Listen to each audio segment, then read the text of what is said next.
लवकरच दिवाळीला सुरुवात होत आहे. दिवाळीचा सण हा वसुबारस या सणापासून सुरुवात होते. तर दुसऱ्या दिवशी धनत्रयोदशी असते. धनत्रयोदशी या दिवशी संध्याकाळच्या वेळेमध्ये माता लक्ष्मी, भगवान विष्णू तसेच धन्वंतरी आणि कुबेराची सेवा केली जाते. घरामध्ये माता लक्ष्मीचा वास राहावा याच्यासाठी बऱ्याचशा सेवा, उपाय, तोडगे या दिवशी केले जाते. धनत्रयोदशीला धन्वंतरीची पूजा केली जाते. असं मानलं जातं की अमृत मंथनातून ज्या 14 रत्नाचा जन्म झाला त्यामध्ये भगवान धन्वंतरीचाही समावेश होता. धन्वंतरीची पूजा करत असताना एक मंत्राचा जप नक्की करा. तर तो मंत्र कोणता?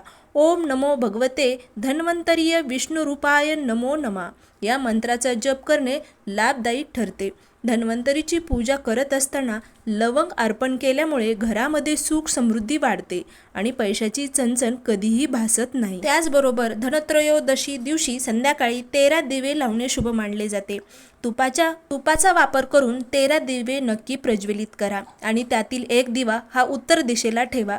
कुबेराची दिशा ही उत्तर दिशा आहे. घरामध्ये कधीही पैशाची अडचण भासू नये, आर्थिक अडचणी येऊ नये म्हणून कुबेराची दिशा असणारी उत्तर दिशेला एक तुपाचा दिवा नक्की लावा आणि कुबेर मंत्राचा जप नक्की करा. श्री स्वामी समर्थ. जय जय स्वामी समर्थ.